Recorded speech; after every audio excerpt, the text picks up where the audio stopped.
Changing careers is really difficult and I don't think it's for everyone. However, if something's not your calling and you're working at it day after day, it's going to wear you down slowly. So it's very important that you do find your calling and you do, when you realize that you're in the wrong seat, get up and move, or at least try to move. Make sure that you set yourself up for the next move.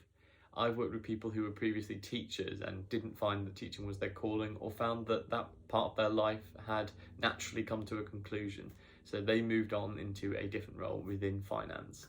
Now, they're much happier, and they may just be anecdotes, but because of the types of people that they were, they really succeeded in accounting, and they found that the opportunity that accounting allows in terms of earning money, working for business, and getting to be a young professional once again was really exciting for them. It is the most important thing that you can do.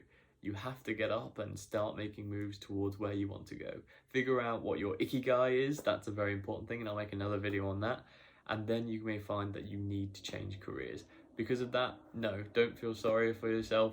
You have to do it. It's very important, and I totally believe that changing careers is extremely important when you find that you're not in your calling.